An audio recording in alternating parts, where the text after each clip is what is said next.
What's good, you guys? Welcome back to my channel. Today's video is going to be about loneliness on a spiritual journey. This is something that I think everyone in their spiritual journey in their lives at some point is going to experience this. It's a very natural and I think necessary part of coming back to yourself, of falling in love with yourself, is experiencing a phase where you're not spending as much energy in your relationships with other people and you're really focused on your relationship with yourself. And I think this is a phase that I'm definitely in my life right now. I think I just got to a point where I really had to start drawing more boundaries, saying no to plans more, putting my phone on do not disturb. And, while I love my friends and family, and I'm always going to put effort into my relationships whenever I can, I think that it's important for me to listen to when I feel called to be a little bit more selfish with my time, if you would even call it that, and just like really give myself room and space to be alone and do what I need to do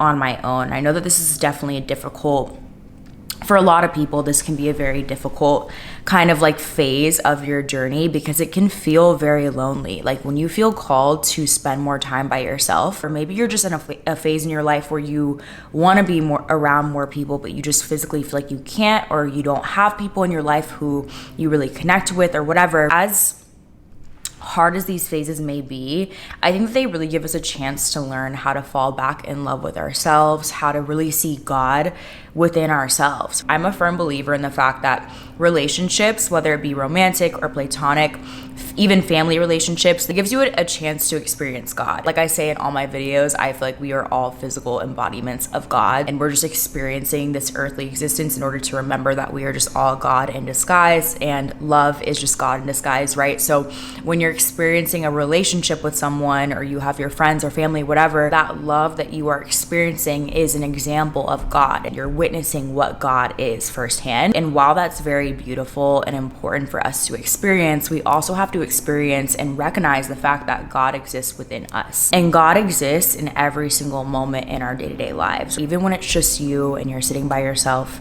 and you're experiencing your morning coffee, or you're just sitting outside in the morning, that breeze of air that you feel on your skin, that sip of coffee and what it tastes like, and the comfort and the warmth that brings you, that is also God. And sometimes we have to spend more time alone in order to really truly recognize the fact that, again, God is in every single moment. Love is in every single moment. Sometimes we seek that external, we seek other people to give us happiness, to give us joy, to bring us laughter. But if you don't know how to laugh with yourself, experience joy with yourself, the beauty of this human existence, when you're on your own, then it's going to be really hard for you to recognize that, again, you are God and that God is in everything. I think the beauty of this spiritual journey that we're all on, a huge piece of that spiritual journey is learning how to go within and find that source of love within you, and recognizing that you don't have to go anywhere in order to experience that love. So for me, I think especially now that I'm getting older, I'm having to recognize that I can access that love at any time. Being in college and just in school in general, you're constantly surrounded by people. And so when you become an adult and you spend more of your day-to-day life by yourself, and you're not seeing your friends every single day, that's a shift. You're having to learn to make yourself laugh. You're having to learn to find joy with yourself. You can access that joy, that happiness, when it's just you. And same thing with learning to be single. Like for me, if you guys have been following me for a while, you guys know I got out of a 3-year relationship in the summer of 2022. And before that relationship, I was in back-to-back relationships from the time that I was like 17. So and not back to back, like I had maybe like a few months in between each relationship, but this is the longest that I've been single since I was like a teenager. So for me, I was often looking for, and without really realizing it, subconsciously, I think I was looking to access that love, that comfort, that sense of security through romantic partners before I was learning how to actually develop it within myself. And so when I got out of my relationship, I was, then leaning on my friends more. Again, I was going back to, how I was in college, where I was seeing my friends every single day and I was constantly out and about. So I was constantly like filling my time and my schedule with, again, people to kind of, again, bring me that happiness, bring me that joy. But eventually I got to a place, I think by the time like summer was over and it was like fall, like October, November, I was really having to learn, okay, like I don't always have the energy to be out and be around people. And while I love my friends, I physically cannot bring myself to hang out with people every single day. I just don't have the energy for it. I'm also not dating right now. I just don't really feel called to date. Like I meet people, I find myself like meeting guys and I'm like, okay, like I'm gonna give them a chance. And I just don't have the energy to like entertain anyone. I don't have the energy to text anyone back. I don't have the energy to hang out with people. And at first I felt like there was something wrong with me, because I was like, okay, I'm a single girl. I'm 24. I'm supposed to be out and about with my friends all the time. I'm supposed to be, dating and putting myself out there. I'm supposed to be doing these things that, maybe in the summer I was more excited to do. But now that it's winter and fall, I don't feel as called to do those things. And I don't think it's just because it's the physical season has changed. I think that I just have been called at this stage in my spiritual journey to learn how to be alone more. Like genuinely, I don't have as much energy for people, because I think that I'm really having to learn for the first time in my life, really in my life, how to find joy, how to find peace, how to find that sense of security, all those things within myself. I'm having to learn how to find God and love in my day-to-day life with just me. And so there's very little energy left over to give that to other people. And so I just really encourage you, if you're in a phase in your spiritual journey right now where you're spending more time alone and you feel called to do so, don't see it as like this bad negative thing. It's going to be lonely. It's going to be a little bit uncomfortable. But I think that as we learn to kind of sit through that discomfort, we eventually are left with no other choice really but to find that love within ourselves. And I think that there's such beauty in that journey. It's such an important part of a spiritual journey, because again, I think that you don't benefit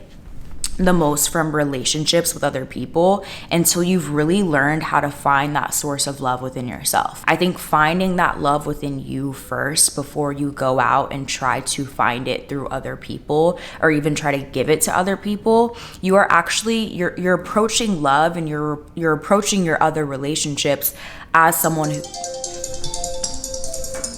Sorry, I have to do this Telfar drop real quick. We got it. I'm so happy.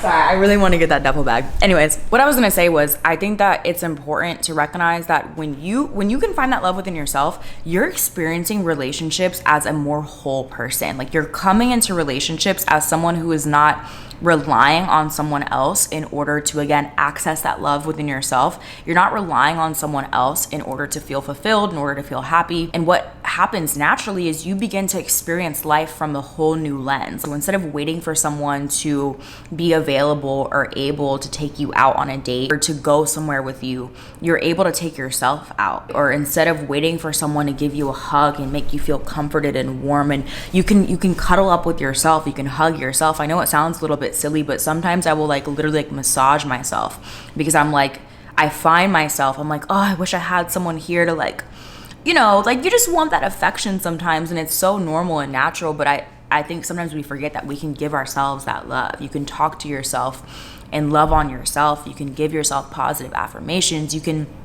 pamper and spoil yourself, right? I just bought myself that bag, and part of me sometimes I'm like, damn, I wish I had a man who would just buy some stuff like that for me. But I'm like, I can do it for myself. Like I can, and it's not to say that you don't ever at any point in your life need or want anyone. It's okay to want a man in your life, right? It's okay to want friends and family around you. But I think especially if you're someone who is, kind of awakening and going through that process of, rediscovering your inner child, learning about your shadow self, right? When you're going through a phase of awakening, both light and dark, we sometimes have to be more alone for those phases. We have to learn to cultivate that love within ourselves, so that again, when we're approaching our relationships, our standards for how people treat us are high, and not high to a point where it's like you don't let anyone in your life and you're so picky about who you allow in. I'm not saying approaching it like that, because oftentimes when you start doing that,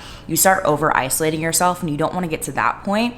But I think that it's important that you cultivate enough love within yourself to where, you're not allowing other people, when they are in your life, you're not allowing other people to treat you shitty. You're not allowing other people to walk all over you. I found that for me, when I was first starting to date after I got out of my relationship, and honestly, I was doing this for quite a while, I was allowing men into my life and I was giving men energy who honestly didn't deserve it, who were not treating me the way that I deserved. And it's because I didn't have enough love within myself to set boundaries with people. I didn't love myself enough to think that I deserved better. I hadn't spent enough time alone with myself to, again, cultivate that self-love, cultivate that sense of self, to be able to have a standard for which I want people to treat me in my life. So when you're thinking about, building your dream life, manifesting the life in which you know that you deserve, we have to take time to go within to develop the standards in which we want our life to look. We have to spend that time alone and be able to look in the mirror and say, I'm going to give you the world. You deserve the world. I love you. I want nothing but the best for you. You have to be able to look in the mirror and truly believe that for yourself in order for the external world to be able to believe that as well. You can't expect the universe or a man or a friend or whatever to give you that same love if you can't give it to yourself, because you don't believe yourself to be deserving of that thing. And so you may find yourself leaning on someone else or, seeking again that external validation, because that's what we do as humans. We're brought up to think that, love exists outside of us.